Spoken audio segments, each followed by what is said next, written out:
오늘 말씀의 제목 전제라는 제목을 가지고 마태복음 7장 24절부터 27절 말씀을 통해서 함께 하나님 말씀 나누도록 하겠습니다.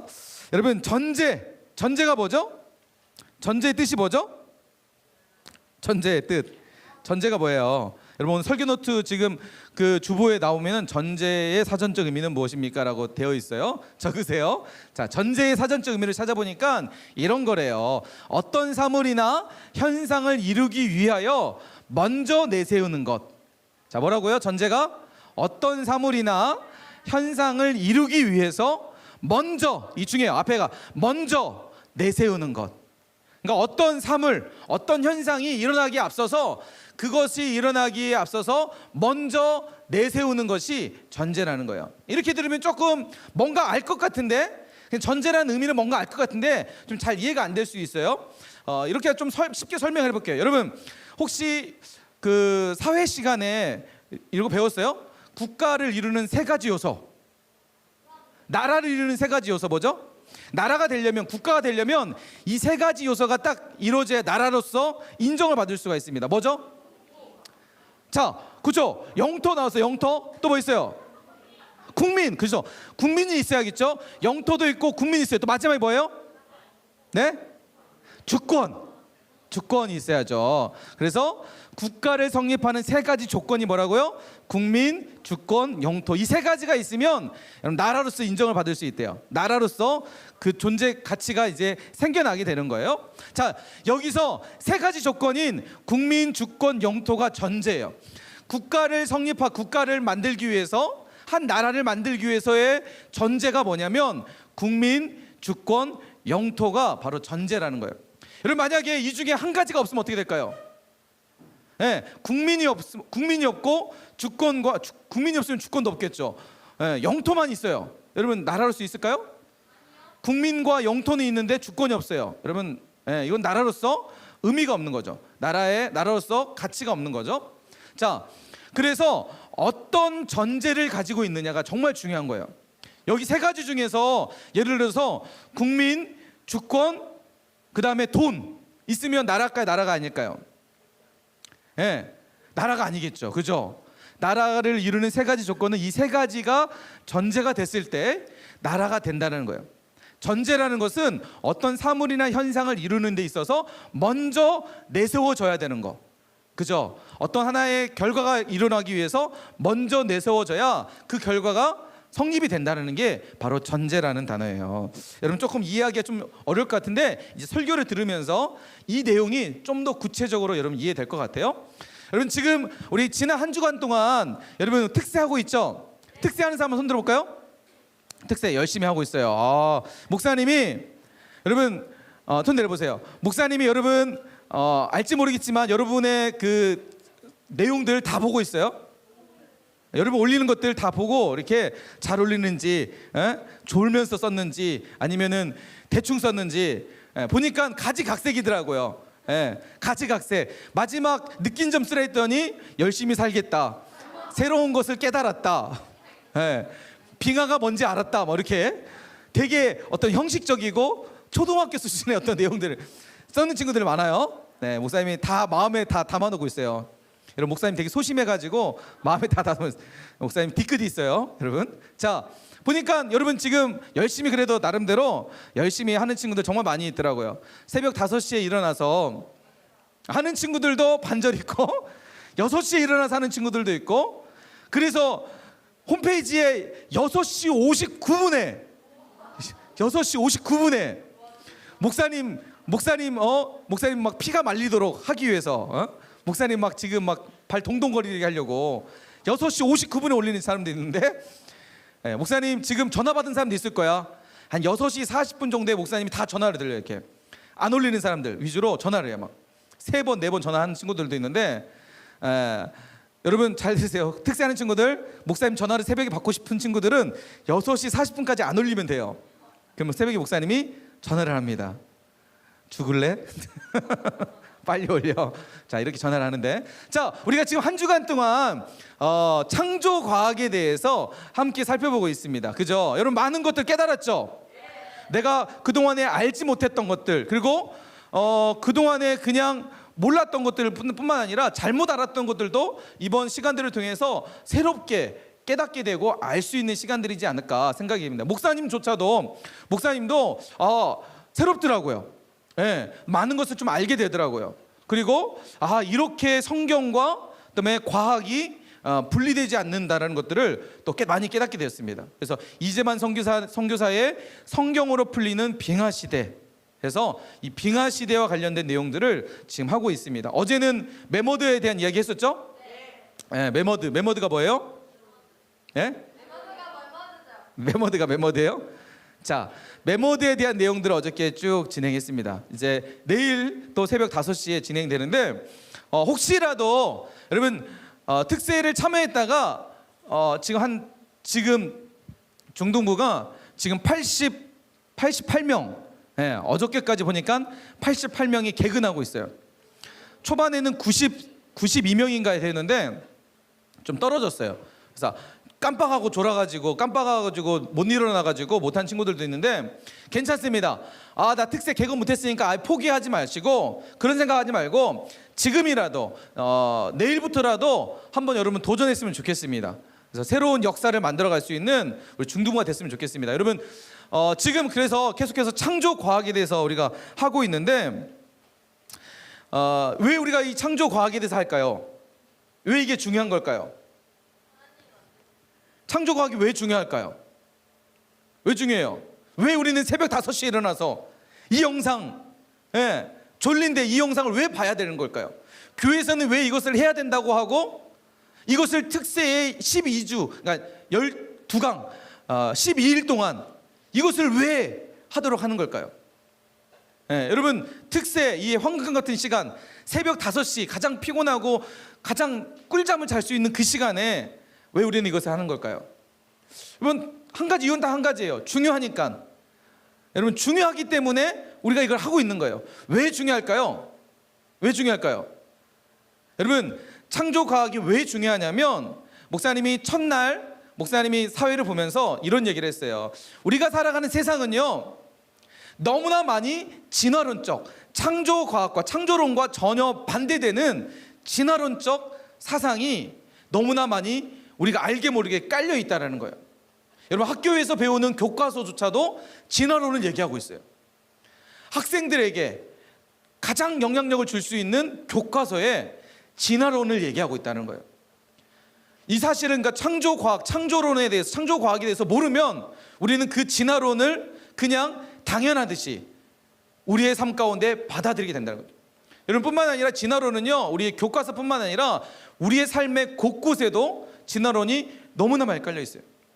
여러분 여기만 잠깐 밖에 넘어가서 저희 자연사 박물관 가면 거기에 내용들 보면 온통 뭘로 되어 있냐면 진화론적 사상에 의해서 기록된 내용들, 지구의 나이를 몇십만 년으로 얘기하고 있고 어떤 화석을 몇십만 년 전의 화석으로 얘기하고 있고, 여러분 이거 하나하나가 다 진화론적 생각 속에서, 진화론적 사상 속에서 만들어진 내용들이라는 거예요.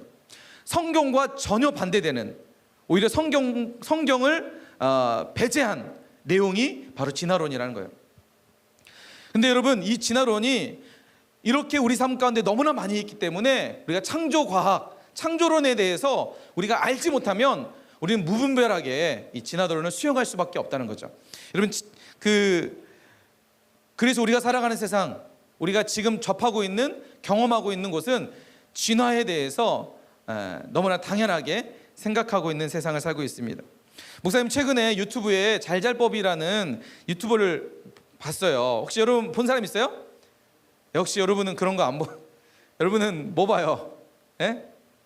자, 잘잘법이라고 그 연세대학교 교수님이신 김학철 교수님이, 이분이 이제 연세대학교 교수이시고 신학 박사이시고 심지어는 목사이십니다. 목사님이세요. 이분이 나와서 창조냐 진화냐 사실은 이렇게 봐야 맞습니다라고 유튜브에 이제 그 영상을 만들었어요. 근데 이 유튜버는 CBS라는 기독교 방송에서 주관을 해서 만든 방송입니다. 근데 여러분 보세요. 이분의 영상을 한번 잠깐 준비됐나요? 네, 이분의 영상 한번 보세요. 그래서 영상을 보면서 한번 여러분에게 한번 목사님 질문 한번 해볼게요. 자, 영상 보여주세요. 보여주라니까요.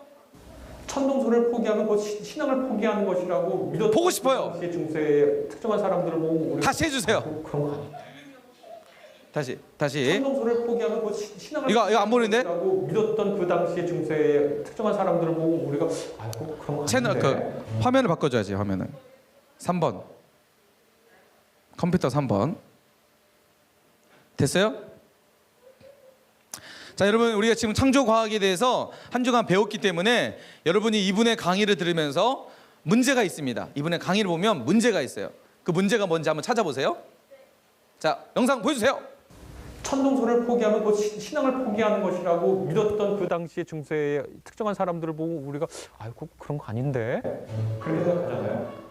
진화론을 받아들이고 우리가 신앙을 포기할 수밖에 없을 거라고 생각하는 것을 한 3, 40년만 지나도 절대 다수의 개신교인들이 진화론을 과학의 이론으로 수용하는데 문제가 없을 것 같은데요. 그때 돌이켜보면 왜 그때 분들은 진화론을 과학 이론으로 수용하는 걸 가지고 신앙의 위협을 느꼈을까? 그렇게 생각할 때가 올 것 같습니다.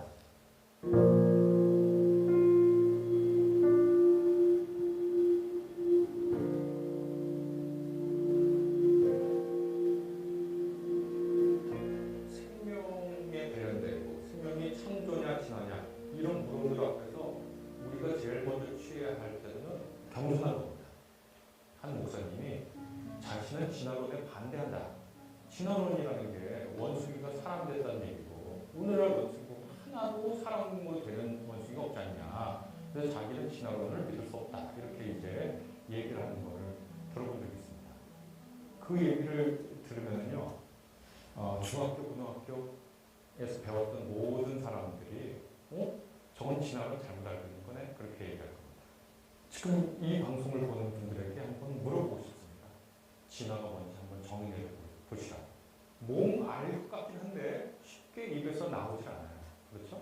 왜냐하면 진화론이라는 것은요, 사실 어떤 특정한 사상이나 어떤 이데올로기나 어떤 종교가 개입된 것이 아니라 생명 집단이 여러 세대를 거치면서 변화를 축적해서 종 전체의 특성을 변화시키거나 이것이 더 나아가서 다른 종을 낳게 하는 그런 것을 이 생물학자들이 관찰을 하는 거예요.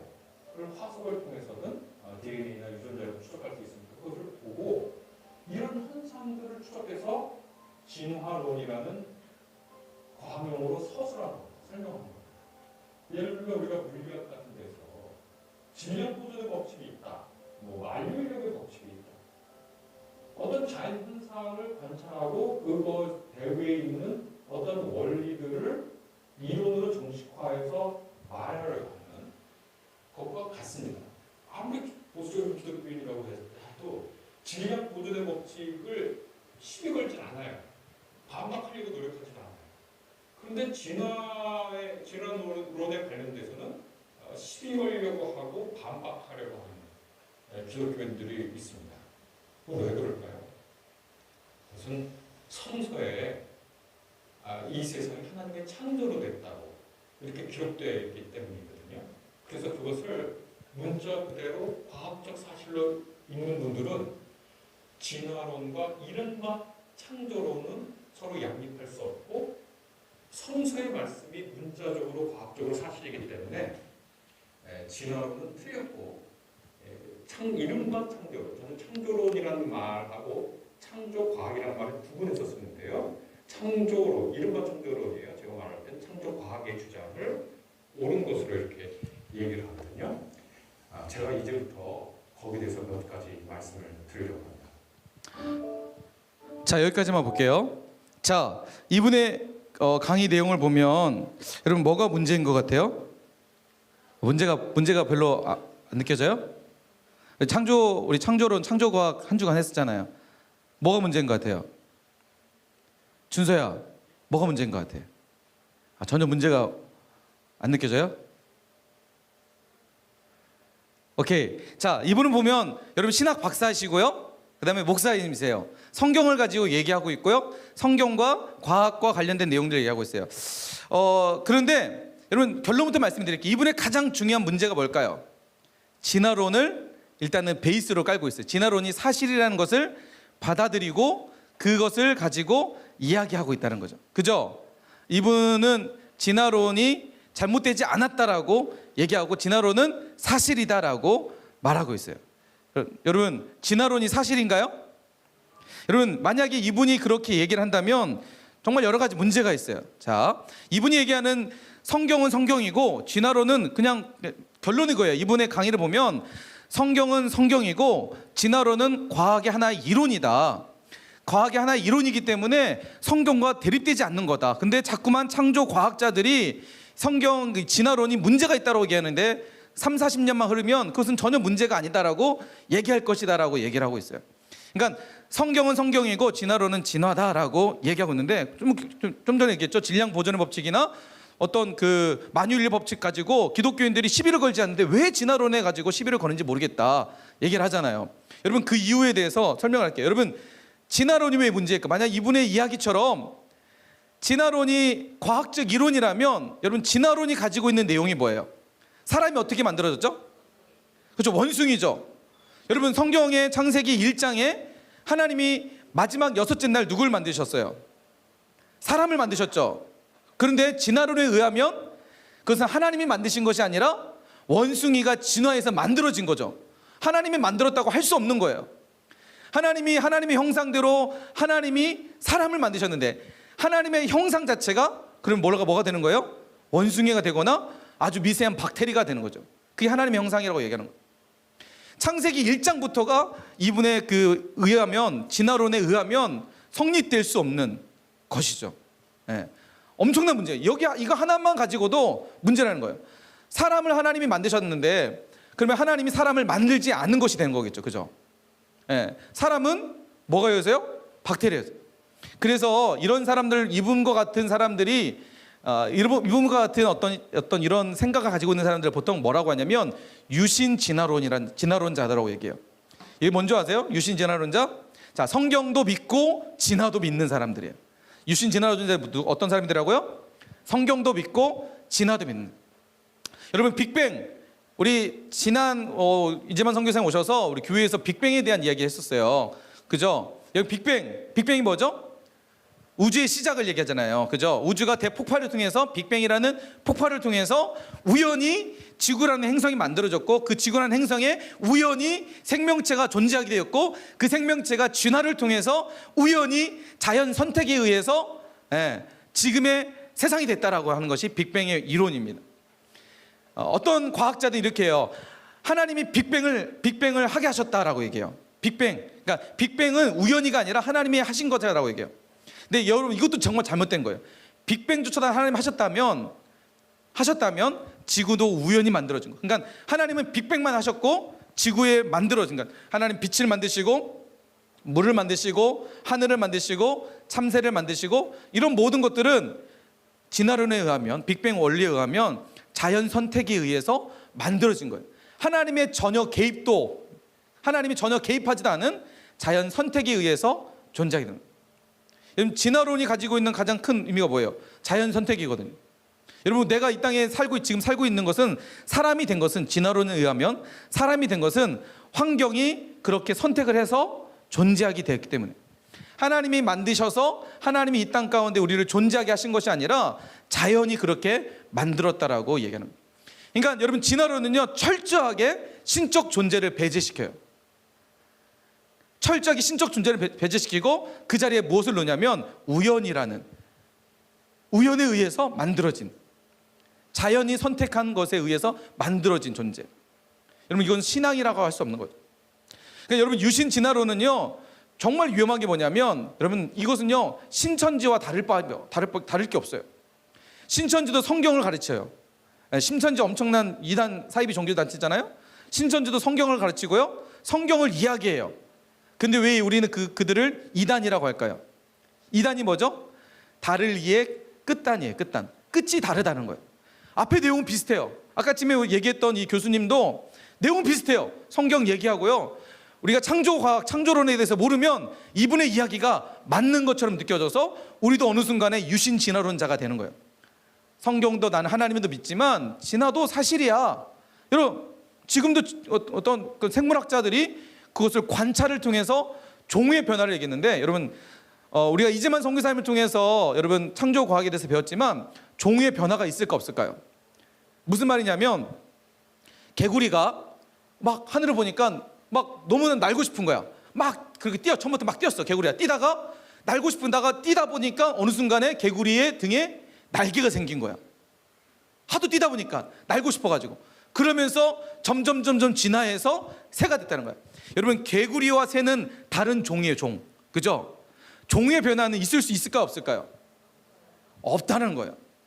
그런데 여러분 목사님, 그런데 그 어떤 생물학적으로 보면 어떤 변화들이 여러분 충분히 있습니다. 예를 들어서 종 안에서의 변화들은 있어요.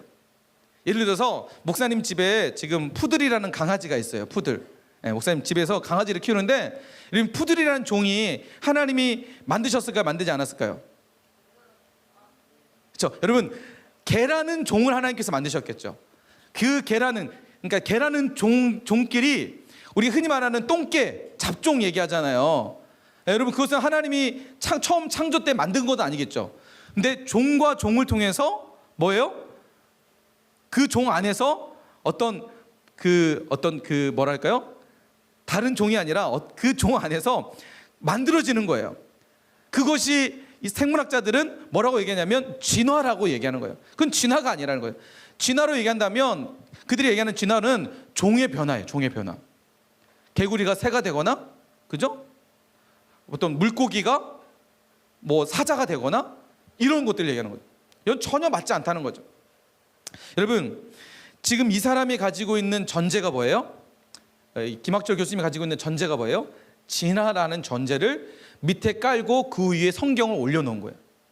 진화는 사실이니까 그 진화의 배경 속에서, 지식 속에서 성경을 해석하고 이해하는 거예요. 성경이 제대로 해석될 수 있을까요? 해석되지 않을까요? 성경은 사실이 아니라, 그렇게 되면 성경은 사실이 아니라 하나의 이야기로 되는 거예요. 나중에 이분의 강의 내용 중간에 보면 성경과 성경에 대한 이야기를 해요. 그래서 비유로 뭐냐면 홍길동전 이야기를 해요. 홍길동전. 홍길동은 뭐예요? 사실이에요? 소설이에요? 사실이에요? 소설이에요. 이야기예요. 이야기. 당시의 시대적 풍자를 빗대어서 만들어낸 이야기예요. 홍길동전이. 근데 그것을 성경과 같은 의미로 이야기를 해요. 성경은 사실이 아니라 이야기로, 그 가지고 있는 하나의 이념과 사상이 중요한 거고, 그 기록된 내용들은 사실이 아닌 것처럼 이야기하는 거예요. 이 유신 진화론자들이 가지고 있는 중요한 그 부분이 문제이고, 왜 이렇게 해석되냐면 진화론이라는 것을 전제로 성경을 해석하기 때문이에요. 매우 잘못된 거죠. 문제가 많은 거죠. 근데 여러분 놀라운 사실은요, 이분의 그 강의를 보면 이렇게 얘기해요. 2019년 주요 사회 현안에 대한 개신교의 인식조사, 기독교인들에 대한 인식조사를 했는데, 자, 진화론 반대자들이 몇 퍼센트냐면 45.9%래요. 진화론을 반대한다는 사람들이 45.9%. 많아 보이나요? 안 많아 보이나요? 여러분 반대로 얘기해 볼게요. 진화론을 찬성하는 사람들은 몇 명이라는 거예요, 그러면? 그렇죠. 거의 54%에서 55%가 진화론에 대해서 찬성. 기독교인의 반 이상이 진화론에 대해서 문제 없다, 진화론은 하나의 과학적 이론이라고 생각하고 있다는 거예요. 여러분 그 생각 속에 성경을 올려놓으면 그 성경은 여러분 진화론적 생각에 의해서 무너질 수밖에 없는 잘못된, 그래서 결국은 이단 사이비 종교와 같은 거짓된 신앙으로 빠질 수 있게 된다는 거예요. 여러분 심각한 문제라는 거예요. 그래서 여러분 우리가 한 주간 창조과학에 대해서 새벽 5시 그 황금 시간에, 특세라는 그 특별한 시간에 우리가 하고 있는 이유예요. 무엇의 전제를 들 것이냐. 우리는 그동안 창조과학에 대해서 전혀 몰랐기 때문에 진화론이라는 생각, 왜 교과에서 진화론을 배우니까 당연히 세상은 60억 년 전에, 46억 년 전에 만들어졌고, 빙하 시대는 20 몇만 년이죠? 전에 빙하 시대가 있었고, 우리는 그렇게 알아왔어요. 그런데 성경을 보니까 성경의 역사는 고작 7천 년 전,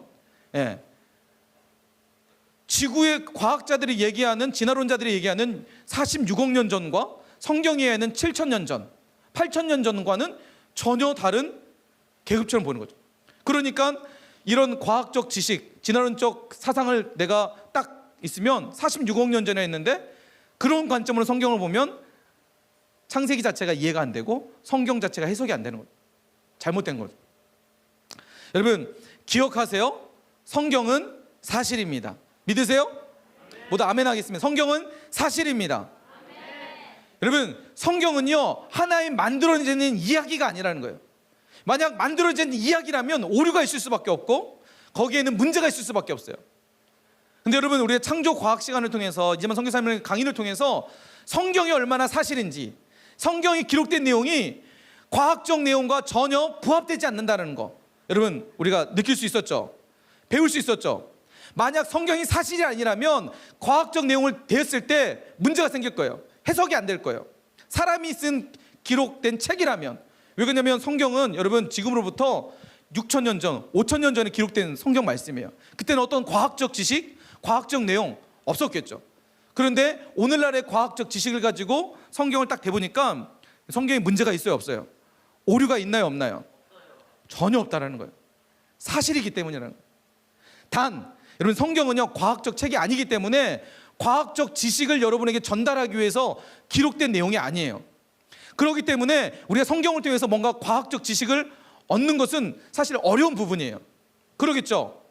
과학적 내용을 전달하기 위해서 6,000년 전, 5,000년 전에 어떤 사람이 기록했다면 여러분 과학적 내용이 충분히 우리가 받아들일 수 있겠지만 성경은 과학적 내용이 아니라 하나님이 기록된 하나님의 말씀이라는 거예요.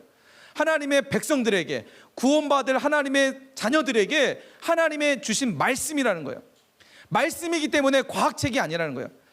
근데 자꾸만 과학자들은 성경은 과학책이 아니니까 과학과 분리시켜서 성경은 이야기고 과학은 과학이라고 그렇게 보기 때문에 문제가 생기는 거죠.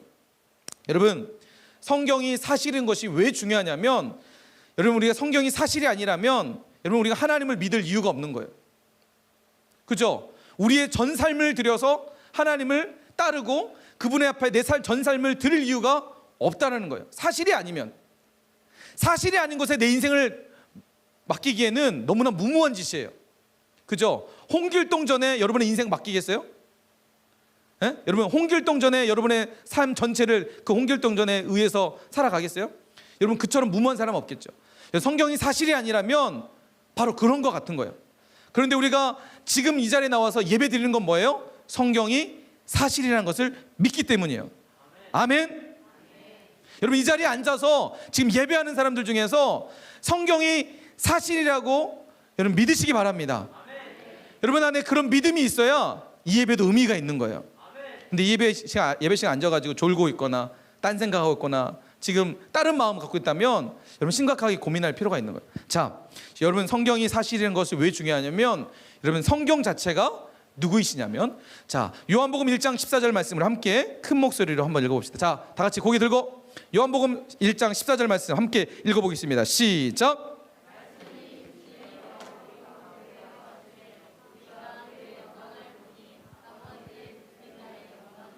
은혜와 진리가 충만하더라. 자, 오늘 요한복음 1장 14절 말씀해 보니까 말씀이 육신이 되셨대요.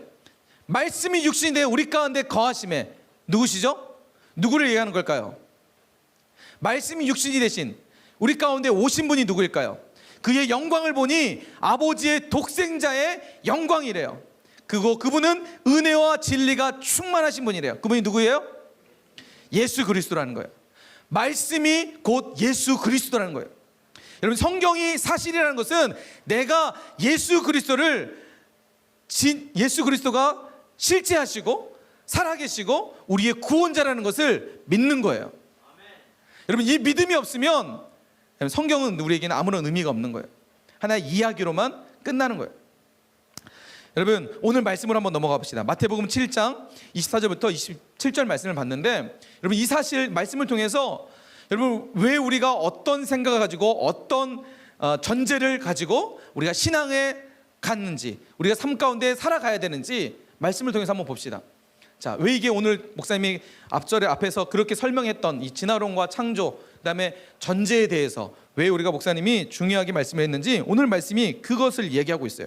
자, 마태복음 7장 24절부터 25절 말씀해 보면 예수님께서 이제 제자들에게 하신 말씀이에요. 당시에 있는 이제 사람들에게 하신 말씀이에요. 예수님께서 뭐라고 말씀하시냐면 이렇게 말씀하세요. 24절부터 25절 말씀 함께 읽어봅시다. 시작. 그러므로 누구든지 나의 이 말을 듣고 행하는 자는 그 집을 반석 위에 지은 지혜로운 사람 같으니 비가 내리고 창수가 나고 바람이 불어 그 집에 부딪히되 무너지지 아니하나니 이는 주추를 반석 위에 놓은 까닭이라. 자 여러분, 자, 목사님 보세요. 주목해 보세요. 자, 지금 예수님께서 뭐라고 말씀하시냐면 그러므로 누구든지 나의 이 말을 듣고 행하는 자는, 예수님의 말씀을 듣고, 예수님의 말씀이 뭐예요? 오늘날 때 얘기하면 성경, 하나님의 말씀, 이 말씀을 듣고 그 말씀을 지켜 행하는 자는 그 집을 반석 위에 지은 사람과 같대요. 자, 여러분, 반석 위에 지은 집, 비가 내리고 태풍이 불고 심한 바람이 불어도 반석 위에 지은 집은 흔들릴까요? 흔들리지 않을까요? 무너질까요? 무너지지 않을까요? 결코 무너지지 않는다. 자, 어떤 사람이요? 예수님의 말씀을 듣고 행하는 사람. 자, 그리고 우리가 읽었던 26절부터 27절 또 다른 사람이 등장합니다. 자, 또 다른 사람. 자, 26절부터 27절 말씀 함께 읽읍시다. 시작. 나의 이 말을 듣고 행하지 아니하는 자는 그 집을 모래 위에 지은 어리석은 사람 같으니 비가 내리고 장수가 나고 바람이 불어 그 집에 부딪힘에 무너져 그 무너짐이 심하니라. 자, 26절부터 27절 말씀 보면 예수님께서 다른 사람에 대한 비유를 하시는데 어떤 사람이냐? 예수님의 말씀을 듣고 성경 말씀을 읽고 듣고 하나님 앞에 예배하고 나서 그 말씀대로 행하지 않는 사람, 그 말씀대로 살지 않는 사람들은 어떻게 되는 거예요? 그 집을 모래 위에 지은 어리석은 사람이다라고 얘기하고 있어요. 여러분, 모래 위에 집을 지면 어떻게 될까요? 여러분, 아무리 견고한 집일지라도, 집 기둥과 집 틀이 아무리 견고할지라도 그 집의 기초가 되는 그 땅이 모래면 어떻게 될까요? 비가 내리고 바람이 불면 그 집은 어떻게 될까요? 예. 여러분, 그 집에 가지고 있는 골격, 골재, 집의 구조, 이게 중요할까요? 중요하지 않을까요? 전혀 중요하지 않게 되는 거예요. 아무리 내가 쇠파이프 쇠로 아주 큰 어떤 기둥으로 내가 집을 짓더라도 그 집을 지탱하고 있는 바닥이 모래이면 바람이나 불고 비가 내리면 그 집은 결국 무너지게 되어 있다는 거예요. 여러분, 내가 어떤 전제를 가지고 신앙을 세워가느냐, 내가 내 삶에 어떤 전제를 밑에 깔고 내가 믿음 생활하느냐, 지금 이 자리에서 내가 어떤 전제를 깔고 예배하고 있느냐가 여러분 정말 중요하다는 거예요. 지금 내가 깔고 있는 전제가, 내가 지금 가지고 있는 내 밑에 전제가 성경은 사실이고 하나님의 말씀은 진리이고 생명이고 내 삶의 길이다 라고 생각하는 전제를 깔고 예배 드리는 사람은 지금 이 예배가 의미 있어질 거예요. 이 예배가 여러분에게 은혜가 될 줄 믿습니다. 그런데 내 전제가 하나님은 살아계신지 모르겠어, 하나님이 계신지 모르겠어, 성경은 그냥 이야기야, 성경은 그냥 교회 갈 때 갖고 가는 거야. 혹시 내 전제가 그거면 여러분, 이 시간 예배 드리는 의미가 여러분에게는 어떠한 은혜로운 하나님의 말씀을 전한다 해도 여러분 그것을 은혜로 내가 느껴지지 못할 수 있습니다. 그래서 여러분, 전제가 중요해요. 말씀 보세요. 마태복음 7장 24절 25절 말씀. 그러므로 누구든지 나의 이 말을 듣고 행하는 자는 그 집을 반석 위에 집은 지혜로운 사람 같을 것이다. 하나님의 말씀이 사실이라는 전제로 내 삶을 기초를 세우면 그 기초 위에 집을 짓는 사람은 지혜로운 사람이에요. 왜요? 비가 내리고 어떠한 진화론적 사상, 어떠한 세속적 가치관이 내 삶에 찾아올지라도, 코로나 때문에 교회 나가지 마, 교회 나가는 게 의미가 없어, 사람들의 비판과 수많은 손가락질 속에서도 흔들리지 않을 수 있는 거예요. 성경이 사실이라는 진리 속에 기초를 두면. 그런데 자꾸만 내 신앙이 흔들리는 이유가 뭔지 아세요? 자꾸만 기독교에 대한 비판이 있을 때 나도 모르게 교회에 대한 불신이 있고 하나님에 대한 신앙에 어떤 불신이 생긴다면 여러분, 그것은요 여전히 내 기초가 하나님의 말씀은 사실이라는 의심이 여전히 있기 때문이라는 거예요. 여러분, 종종 이런 친구들을 만나기도 해요. 청소년 생활하다 보면, 여러분 또래 친구들을 만나다 보면 이런 친구들이 있어요. 어떤 모습인 것 같아요? 어떤 모습인 것 같아요? 자존감이 되게 강한 친구 같죠? 수현이 같은 느낌이 들어요. 아무것도 없는데 뭔가 막 있는 것처럼 행동하고. 농담이에요, 수현아. 여러분, 이 친구의 모습을 보면 뭔가 자기가 대단한 것처럼 지금 행동을 하고 있어요. 그런데 모습을 보세요. 대단해 보여요? 대단해 보지 않아요? 지금 이 친구의 생각은 자기가 되게 멋있다고 생각할 거예요. 뭔가 지구를 구할 것 같은 뭔가 대단한 모습을 가지고 있는 것처럼 보여요. 근데 우리가 볼 때는 이 친구는 되게 귀여워요. 그냥 초라해 보기도 해요. 근데 여러분, 이런 모습을 가지고 있는 친구들 종종 만나기도 해요. 무슨 의미냐면 다 안 돼요. 자기가 다 안 돼요. 그리고 결론은 뭐예요? 하나님 안 계시다는 거예요. 저는 다 아는데 예수님이 계신지 모르겠어요. 좀 믿겨지지 않아요. 여러분, 결국 그 교만함이 내가 하나님께 나아가는 걸림돌이 되고 있는 거예요. 여러분, 중요한 것은요, 여러분 보세요. 이런 교만함이 자기의 밑바닥에 깔려 있으니까, 나는 이제 알 거 다 알고, 그동안 교회 오랫동안 다녔고, 난 어렸을 때부터, 태어날 때부터 교회 열심히 다녔고, 난 지금까지 어렸을 때도 주일학교 때부터 성경에 대해서 달달달 암송도 했고, 외웠고, 배웠고, 성경 학교 때마다 성경 인물에 대해서 난 누구보다도 잘 알아. 그런 지식이 자기 밑바닥에 깔려 있으니까, 그는 그것은 하나의 이야기로만 끝나고 있는. 여러분, 건물이 아무리 견고할지라도 건물을 지탱하고 있는 그 건물을 지탱하고 있는 그 기둥이 이렇게 망가져 있으면, 이렇게 허물어져 있으면, 여러분, 그 건물은 오래 버틸 수 있을까요? 못 버틸까요? 결국 건물은 무너지게 됩니다. 여러분, 지금 내 신앙의 가장 기초가 되는 바탕이 혹시 여러분 안에 이루어진 않나요? 하나님에 대한 불신, 신앙에 대한 불신, 종교에 대한, 기독교에 대한 불신, 내 믿음에 대한 불신, 여전히 그런 불신 속에서 혹시 우리는 살아가고 있지 않나요? 여러분, 많은 사람들이요, 우리가 살아가는 많은 사람들이, 세상 많은 사람들이 이렇게 살아가는 사람들이 많이 있습니다. 물질이라는 전제 속에 성경을 올려놓습니다. 여러분, 물질이라는 전제 속에 성경을 올려놓으면 어떻게 될까요? 성경은 물질을 얻는 도구로 전락하게 되겠죠. 돈을 많이 벌기 위해서 신앙생활을 하는 게 되겠죠.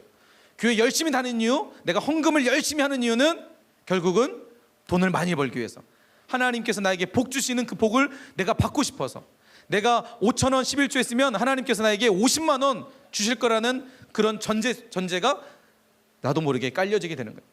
물질 위에 성경을 올려놓는, 물질이라는 전제, 나는 복 받아야 돼, 나는 부자가 돼야 돼, 그래서 나는 교회 열심히 다녀야 돼.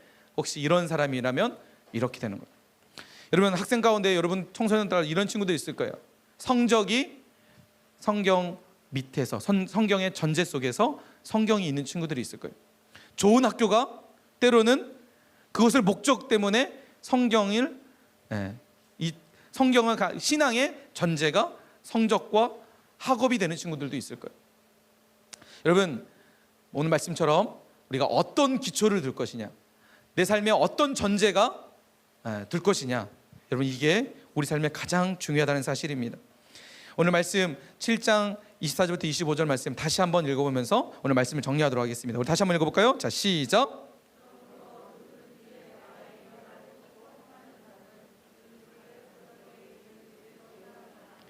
비가 내리고 창수가 나고 바람이 불어 그 집에 부딪히되 무너지지 아니하니 이는 추추를 반석 위에 놓은 까닭이요.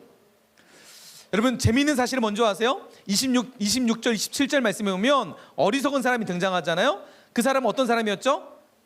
어리석은 사람은 어떤 사람이었어요? 여러분, 모래 위에 집을 짓은 사람인데, 예수님은 그 모래 위에 지은 집을 짓는 사람을 어떤 사람이라고 얘기하고 있어요? 어리석은 사람. 그 어리석은 사람은 왜 어리석은 거예요? 모래 위에 집을 짓기 때문에 어리석은 거예요? 그것은 결과고요. 자, 왜 어리석냐? 나의 이 말을 듣고 행하지 않기 때문에. 근데 여러분, 공통된 단어가 있어요. 뭐죠? 나의 이 말을 듣고는 똑같아요. 여러분, 지혜로운 사람이거나 어리석은 사람도, 어린 사람의 똑같은 게 뭐냐면 하나님의 말씀을 똑같이 들었다는 거예요. 똑같이 예배했다는 거예요. 지금 이 자리에 함께 예배했고 하나님의 말씀을 함께 들었는데 어떤 사람은 지혜로운 사람이고 어떤 사람은 어리석은 사람이 된다는 거예요. 여러분, 지혜로운 사람과 어리석은 사람의 차이가 뭐예요? 차이가 뭐예요? 하나님의 말씀을 듣고 행하는 사람. 성경이 사실이구나, 그 성경 말씀의 사실이라는 것을 내가 받아들이고 그것을 확신하고 그 위에 내 삶을 올려놓는 사람. 반대로 성경은 하나의 이야기야, 나와 전혀 상관없고 나하고는 전혀 무관한 거야 라고 생각하는 사람의 삶 가운데 성경을 올려놓는 사람. 여러분, 이게 지혜로운 사람과 어리석은 사람의 차이라는 거예요. 여러분, 말씀을 통해서 우리 안에 이런 도전이 있었으면 좋겠습니다. 하나님, 내 안에 성경이 사실이 되기를 원합니다. 사실이신 그 말씀이 하나님 내 삶을 지배하기 원합니다. 내 삶의 기초가 되기 원합니다. 하나님, 그 기초 속에서 제 삶을 만들어가길 원합니다. 제 삶을 세워가기 원합니다. 어떠한 진화적 사상과 진화론적 교과서 내용이, 그리고 세상의 수많은 세속적 가치관, 돈이면 전부라고 얘기하는 세상, 좋은 학교 가야 출세할 수 있고 내 인생 펼쳐진다라고 하는 그런 생각 속에서 살아가는 이 시대에 하나님, 제가 결코 흔들리지 않게 해 주옵소서. 결코 제 신앙이 무너지지 않게 해 주옵소서. 여러분, 이런 도전이 있었으면 좋겠습니다.